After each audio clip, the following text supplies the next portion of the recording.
Sección 5 de Meditaciones. Libro 5. 1. Por la mañana, cuando sintieres pereza al levantarte, ten luego a mano esta reflexión. Yo me levanto para cumplir con los oficios propios de un hombre, y que aun sea yo moroso, si voy a ejecutar aquello para que nací y para lo que vine al mundo. O, por ventura, he sido yo formado para que, arrellanado en cama y envuelto entre cobertores, me esté aquí calentando y solozando. Pero me dirás que esto es un placer. Pues ¿qué? ¿Has nacido para tu deleite y no ocuparte ni trabajar nada? ¿No ves cómo esos arbolitos, esos pajarillos, las hormigas, las arañas, las abejas, cada cual por su parte, se esmeran en perfeccionar su labor? ¿Y tú no querrás hacer los oficios propios de un hombre? ¿Ni te darás prisa en poner por obra lo que es conforme a tu naturaleza? Me responderás, así es, pero también es necesario descansar.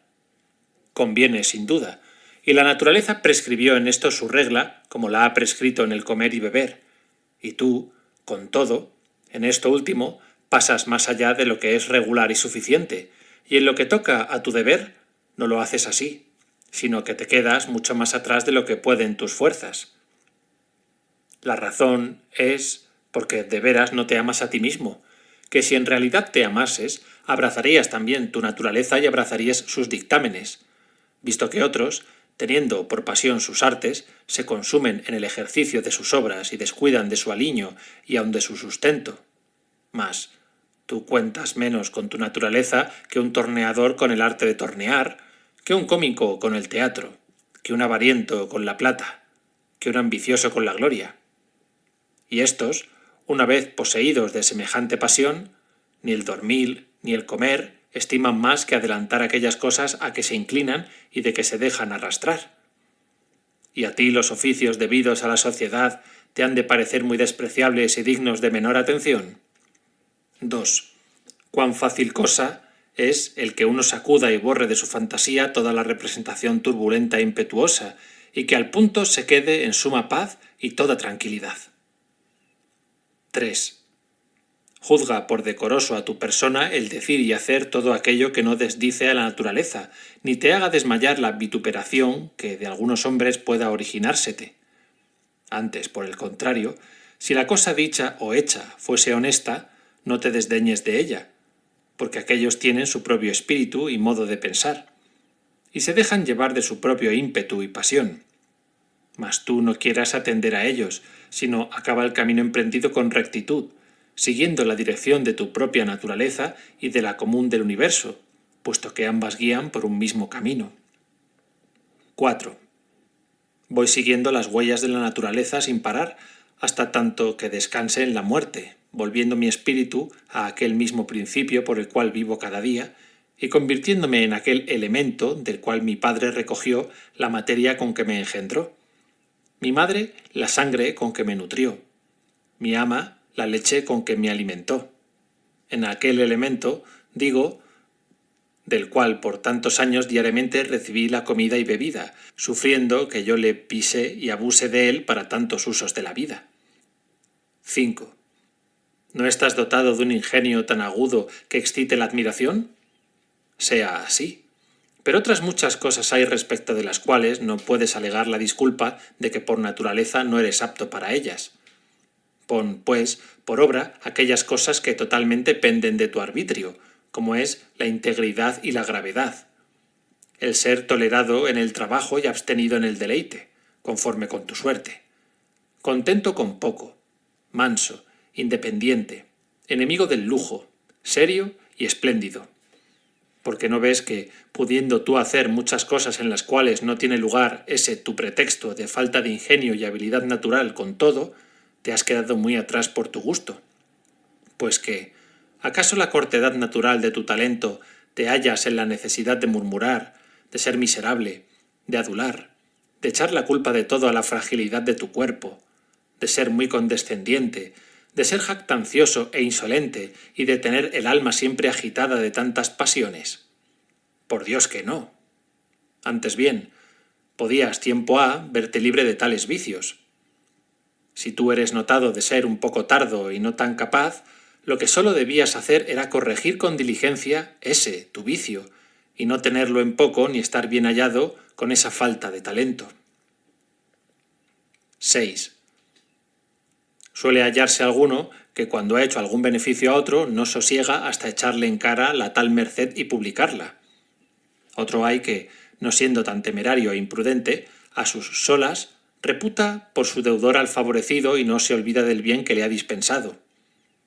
No falta otro que en cierto modo no sabe ni se acuerda del favor que hizo, sino que es muy semejante a la vid que produjo la uva, y dado ya una vez su fruto, no pretende otra cosa.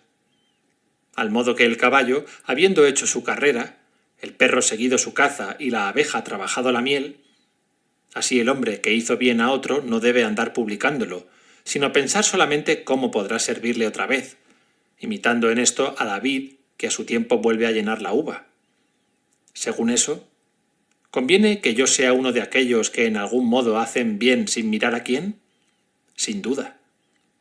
Pero me dirás que es necesario conocer lo que uno hace, porque el oficio propio de un hombre sociable, de suyo, pide que se advierta, que se obre conforme a las leyes de la sociedad y, por Dios, que también debe pretender que su compañero en la sociedad lo llegue a conocer. Es mucha verdad lo que dices, pero si no te haces cargo de lo que poco ha dije, vendrás por esto a ser uno de aquellos bienhechores jactanciosos de quienes hice mención en primer lugar, porque también esos se engañan con cierta apariencia de verdad. No obstante, si tú quisieses entender bien cuán interesante es la prevención insinuada, no tendrás que temer que por esto faltes en algo de lo que debes a la sociedad. 7. La oración de los atenienses era en esta forma: envía, oh amado Júpiter, envía la lluvia sobre la tierra de labor y los prados de los atenienses. Y en verdad que o no se debe orar, o con esta sencillez y franca ingenuidad se ha de hacer la oración. 8. Al modo que suele decirse que el dios Esculapio ordenó al tal enfermo que hiciese ejercicio a caballo, que tomase un baño de agua fría o que fuese descalzo, así se ha de entender esto otro, cuando se dice que la naturaleza universal ordenó al tal la enfermedad, la mutilación o alguna pérdida, u otro trabajo de esta clase. Porque allí la palabra ordenó quiere decir que Esculapio dejó dispuesto el tal remedio para el tal enfermo, como conducente a la sanidad. Y aquí solo significa que lo acaecido a cada uno se dispuso en cierto modo y se dirigió a lo mismo que era oportuno al hado. Pues así debemos decir que estos respectivos sucesos no cuadran y vienen bien, como suelen explicarse los artífices que las piedras cuadradas ajustan y vienen perfectamente a las murallas o pirámides, armando entre sí, por su especial composición y estructura, supuesto que absolutamente es una la armonía y sistema de todas las cosas. Y a la manera que el mundo es un cierto cuerpo perfecto que se compone de todos los otros cuerpos particulares, así el hado viene a ser una cierta causa general que consta y se perfecciona con todas las otras causas singulares. Esto que digo lo entienden aun aquellos que son sumamente rudos e idiotas, porque dicen, esto lo llevaba el hado para ese tal. Según eso, la tal cosa la llevaba el hado para la tal persona, y para esta misma había sido ordenada con especial destino. Y así debemos entender estas cosas que miran al hado, como aquellas cuando se dice, Esculapio se lo ordenó. Pues aunque en estas recetas de Esculapio suele haber muchos tragos amargos, sin embargo, con la esperanza de sanar, los aceptamos gustosamente. Tal debes imaginarte la ejecución y fin de cuanto pareciere bien a la común naturaleza, cuál es lo que pasa tocante a tu salud, y con esta reflexión haz por abrazar todo lo que sucediere, por más áspero que te parezca, con la mira de que aquello conduce a la salud del mundo y también a la prosperidad y felicidad de Júpiter. Y sin duda que si esto no fuese adaptado al buen orden del universo, no lo hubiera Júpiter ordenado así, porque ni una sola de estas naturalezas vulgares lleva cosa alguna que no tenga relación y sea proporcionada a aquel mundo entero al cual gobierna la naturaleza universal. Por dos razones, pues, conviene contentarse con aquello que acaeciere. La una, porque esto para ti se hizo, para ti se ordenó y a tu medida en cierto modo se acomodó, disponiéndolo antes causas muy principales. La otra, porque esto contribuye a la prosperidad, a la perfección y, me atrevo a jurar por el mismo Júpiter, a la permanencia de aquel mismo que todo lo gobierna.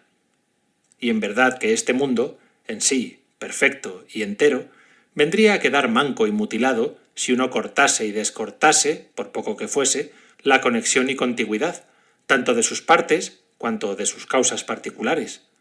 Sin embargo, tú, cuando es de tu parte, lo quisieras cortar y desunir, y ahora en cierta manera lo haces cuando te disgustas con lo que en el mundo acaece. 9. Si no consigues siempre que cada una de tus acciones sea hecha conforme a las máximas rectas de la filosofía, no por eso debes cobrarla hastío, caer de ánimo ni impacientarte. Antes bien, rechazado, vuelve a insistir, dándote por satisfecho con tal que el mayor número de tus acciones sea conforme con la obligación de un hombre, y abrazando de veras la resolución que te mueve a insistir. No volviendo a la filosofía y ejercicio de la virtud como vuelve el niño al pedagogo, sino como los que padecen mal de ojos suelen volver a sus remedios, al pincel y a la clara del huevo, o como el otro recurre a la cataplasma y el otro al baño.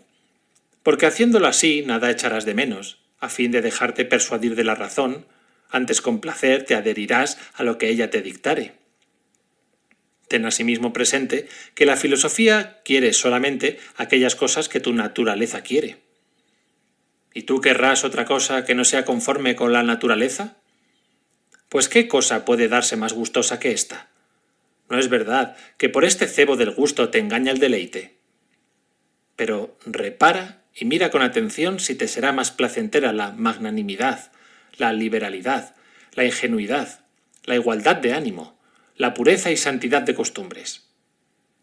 ¿Y qué cosa podrás hallar más agradable que la prudencia cuando pensares que tienes en ti una facultad adornada de ciencia e inteligencia, la cual nunca tropieza, y que en todo obra con prosperidad y acierto? 10.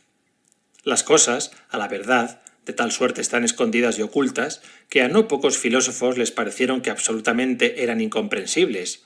Aun los mismos estoicos fueron de dictamen de que eran muy difíciles de comprender, y que todo nuestro juicio y asenso está sujeto y expuesto a errar, porque ¿en dónde hallarás uno que pueda vanagloriarse de ser infalible e inmutable? Da un paso ya hacia los mismos objetos y hallarás de cuán poca duración y qué viles son, pudiendo pasar al dominio de un joven obsceno, de un ladrón y de una ramera. Adelántate un poco más y mira de cerca las costumbres de aquellos con quienes vives, entre los cuales con dificultad podrá uno sufrir aun al más cortés y urbano, por no decir que apenas habrá uno que pueda tolerarse a sí mismo. Por lo que yo no veo qué cosa pueda darse que absolutamente sea digna de aprecio y atención en medio de tal oscuridad y de tal basura, de tal flujo ya de la materia, ya del tiempo, ya del movimiento y de las cosas movidas. Antes bien, soy de opinión que debe uno consolarse a sí mismo con esperar su natural ruina y disolución, y no llevar a mal el que ésta se dilate, sino que debe aquietarse con estas dos solas consideraciones. La una, que nada me sucederá que no sea conforme a la naturaleza del universo. La otra, que tengo yo en mi mano el no hacer cosa alguna contraria a mi Dios y a mi numen o genio, puesto que nadie hay que pueda precisarme a ofender mi propia divinidad. 11.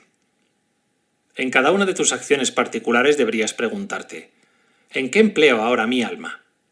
Y también examinarte de este modo.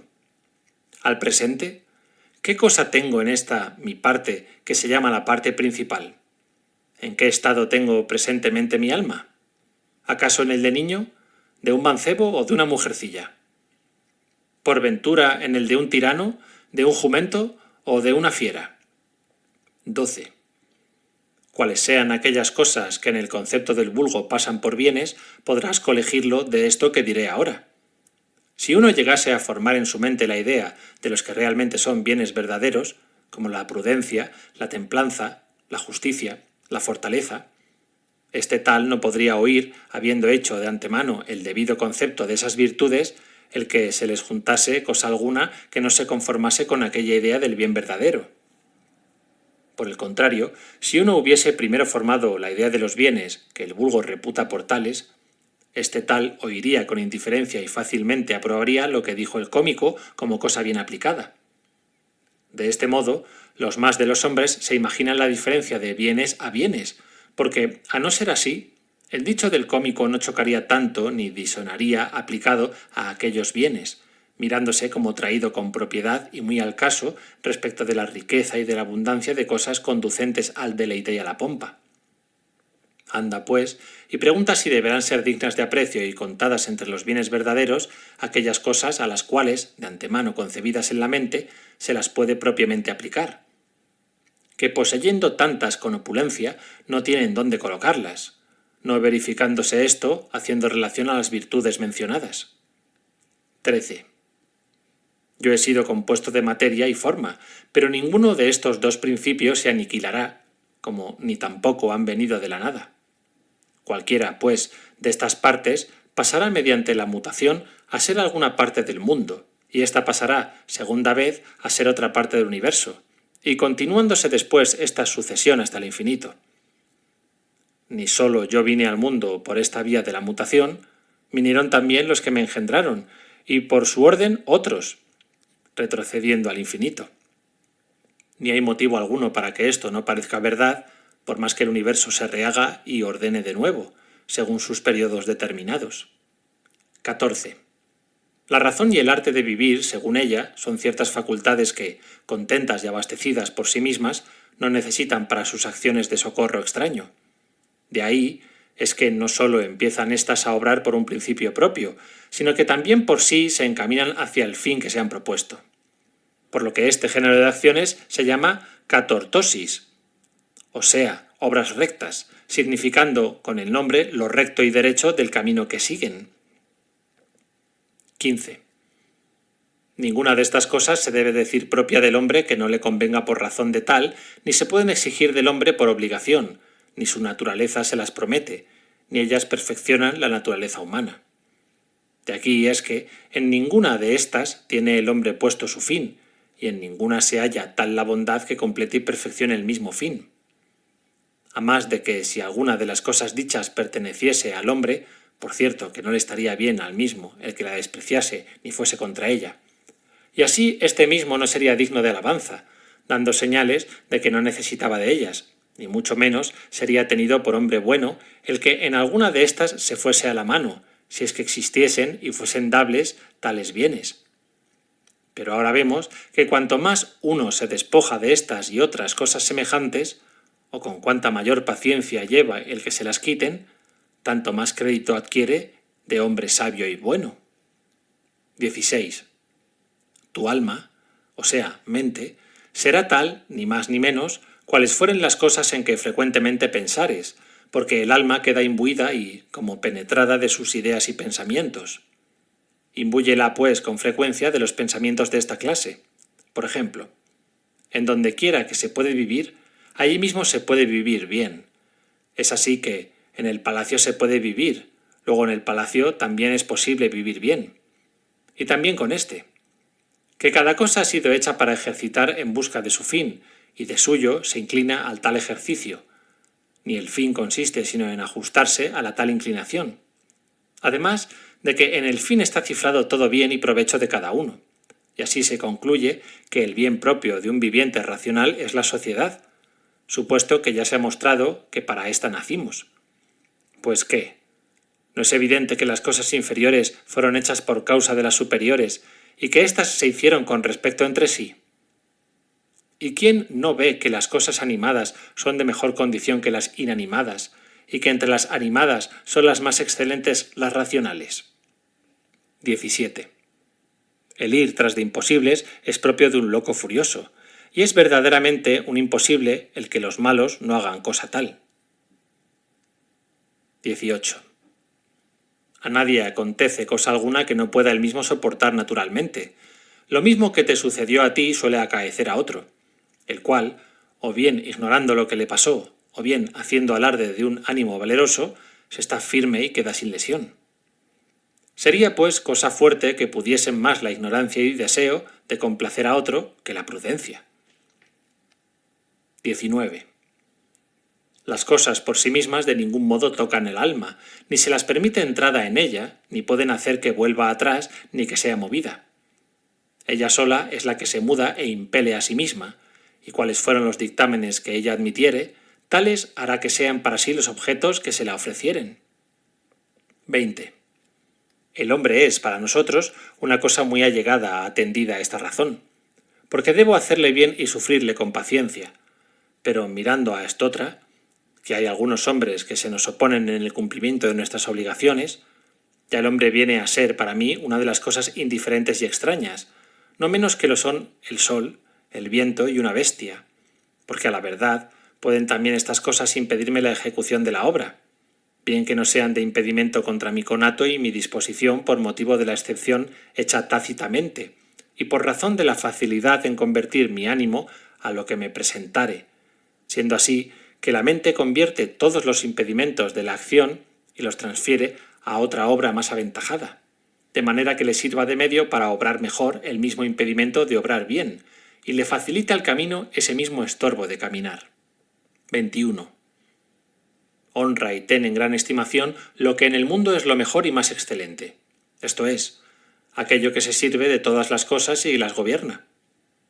En esta conformidad honra también y ten en mucho aprecio lo que en ti es lo más sobresaliente y aventajado, porque esto es en un todo homogéneo con aquello mismo que en el mundo domina, y porque también tu vida es regida y gobernada por aquel que usa de las otras cosas que tú tienes. 22. Lo que no es nocivo a la ciudad tampoco daña al ciudadano. Esta verdad sírvate de regla general siempre que te venga la sospecha o temor de que alguno intenta hacerte mal. Si la ciudad no recibe daño por esto, ni yo tampoco, y, dado caso que al público se le hiciese mal tercio, no por eso debes enojarte contra el que lo hizo, sino que sólo convendrá darle a entender su error. 23. Piensa muy a menudo en la brevedad y presteza con que se nos arrebatan y quitan delante de los ojos las cosas existentes y las que van naciendo. Porque a la verdad, la naturaleza, a manera de un río, está en un curso continuo. Las acciones consisten en una perpetua mutuación. Las causas se ven en 1000 vueltas y revueltas, y casi no hay cosa firme ni estable. Piensa también en la inmensidad del tiempo pasado y en lo interminable del venidero, en donde desaparecen todas las cosas. Siendo esto cierto, ¿cómo, pues, no se reputará por insensato el que con éstas se engría o se aflija, o el que en alguna adversidad, molestándole por tan corto espacio, se lamente como si fuese por más tiempo? 24. No te olvides de la común naturaleza de que participas una muy pequeña parte, ni pierdas de vista el todo de una eternidad en la que te ha cabido un breve e indivisible intervalo, y del hado universal, ¿qué parte eres tú? 25. Peca alguno. ¿Qué me da a mí? Él se lo verá, que tiene su modo de pensar y propia manera de obrar. Yo tengo ahora lo que la común naturaleza quiere que tenga al presente y hago lo que mi propia naturaleza apetece que por ahora ponga en ejecución. 26. La parte principal y dominante en tu alma manténgase firme e inmóvil contra los movimientos excitados en el cuerpo, ni se mezcle o tome parte en ellos. Antes bien, prescríbale sus límites y reprima entre los miembros aquellas sugestiones y afectos, y cuando por aquella simpatía que resulta de la unión del alma con el cuerpo se entrometieren en la parte principal, entonces no se ha de intentar la resistencia contra la sensación, siendo ella natural. Pero el espíritu suspenda su dictamen, no formando juicio de que tales afectos sean buenos o malos. 27. Conviene vivir con los dioses y lo que hace así el que frecuentemente les presenta su misma alma resignada y satisfecha con el repartimiento de los hados. Y pronto ha de hacer cuanto sea del agrado de su numen interior, que es una parte de la divinidad que el mismo Júpiter dio a cada uno por ayo y conductor. Y esta es la mente y razón que cada uno en sí tiene. 28. ¿Por ventura te irritas con el que huele a sudor? ¿Acaso te encolerizas contra quien le huele mal el aliento? ¿Qué quieres que haga? El uno tiene así la boca, y el otro de tal suerte los sobacos, que es preciso salga de ellos semejante exhalación. Pero el hombre, dices, está dotado de razón y puede, haciendo reflexión, conocer la falta en que incurre. Sea enhorabuena. Por lo mismo, pues, tú, que participas de razón, muévele con tu facultad persuasiva a que haga semejante discurso. Persuádeselo, recuérdaselo, porque si quiere oírte, conseguirás el remedio y no estarás expuesto a montar en cólera. 29. Ahora mismo puedes llevar aquel género de vida que haces cuenta observar al tiempo de morir. Y si no te dejan en libertad de hacerlo, entonces exímete de vivir, y en tal conformidad, como quien no padece mal alguno, y como me aparto yo de la chimenea si hace humo. ¿Por qué reputas esto por negocio de gran momento? Yo, mientras que ninguna cosa me saque de este mundo, quedo libre, y nadie me impedirá hacer lo que quiera. Y lo que yo quiero es portarme según lo pida la naturaleza de un viviente racional y sociable. 30. El alma del universo es amante de la unión y sociedad. Por eso hizo las cosas de baja esfera con respecto a las de superior calidad. Y con mucha armonía concilió entre sí las más aventajadas, y así ves cómo las subordinó, las coordenó y distribuyó a cada una según su estado y condición, y redujo a una recíproca concordia las que eran entre todas las más excelentes. 31. Examina contigo mismo cómo te has portado hasta ahora con los dioses, con tus padres, hermanos, mujer, hijos, maestros, ayos, amigos, familiares, criados. Si contra todos ellos has acaso hecho hasta este punto o dicho algo opuesto a la piedad y a la religión.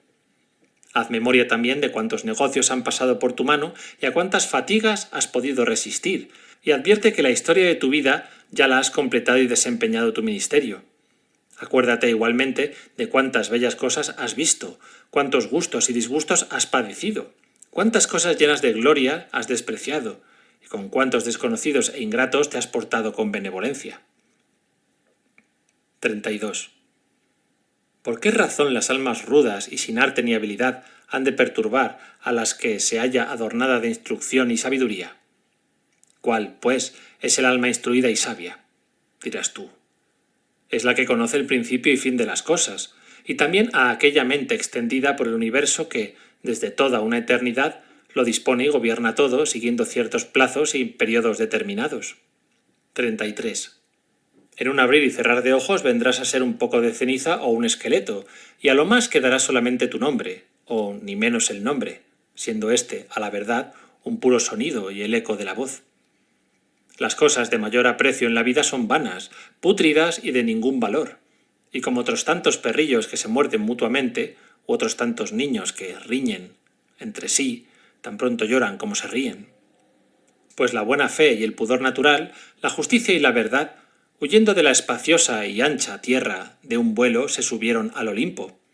¿Qué cosas, pues, hay que aún te detengan aquí y embelesen? Porque verdaderamente las cosas sensibles son muy expuestas a la mutación, y nada consistentes. Los sentidos, ciegos y fácilmente reciben trastornadas las impresiones.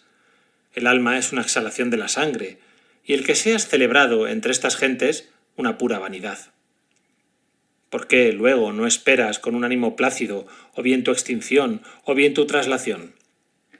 Mas, entre tanto que llega el tiempo oportuno para ella, ¿qué cosa bastará que yo haga? ¿Qué otra cosa ha de bastar, sino que veneres y alabes a los dioses, que hagas bien a los hombres, que sepas sufrirles y abstenerte de su trato en ciertas ocasiones, que te acuerdes de cuanto está fuera de los límites de tu cuerpo y espíritu, no es cosa tuya ni depende de tu voluntad? 34. Siempre podrás salir con felicidad en tus empresas si sabes proceder con rectitud y si quieres pensar y obrar con método y razón. Estas dos cosas son comunes, así al alma de Dios como a la del hombre y de todo viviente racional. La una, el no poder ser impelido por otro alguno. La otra, el tener puesto todo su bien en una disposición santa y acción justificada, dando con esto fin a tu deseo. 35. Si esto que sucede no es maldad mía, ni efecto nacido de mi vicio, ni daña al común del universo, ¿por qué me agito pensando sobre ello? ¿Qué cosa puede ser nociva a esta universalidad del mundo? 36. No te dejes sorprender temerariamente de la primera impresión de un objeto. Antes bien, debes procurar socorrer a los necesitados según tus posibles y su estado. Y aunque veas que padezcan mengua en cosas medias, no por ello debes imaginar que en esto haya daño, supuesto que no es mal verdadero, sino que harás como aquel viejo que, no ignorando cuán pueril cosa era una peonza, se le pedía al chiquillo al despedirse. A este modo, pues, debes portarte en las cosas del prójimo, y cuando tú te halles en la tribuna perorando y gritando «Dime, hombre, ¿tienes olvidado qué cosa sea esto?» No, por cierto, pero me hago cuenta de que en tales cosas ponen los hombres la mayor atención y les agradan mucho. Y por esto tú también has de ser loco como ellos. Yo alguna vez fui dichoso. Hombre, mira bien, que en cualesquiera parte podrás ser feliz, si tú mismo te labrares la fortuna, la cual no consiste sino en tener costumbres loables, buenos afectos y laudables acciones. Fin de la sección 5.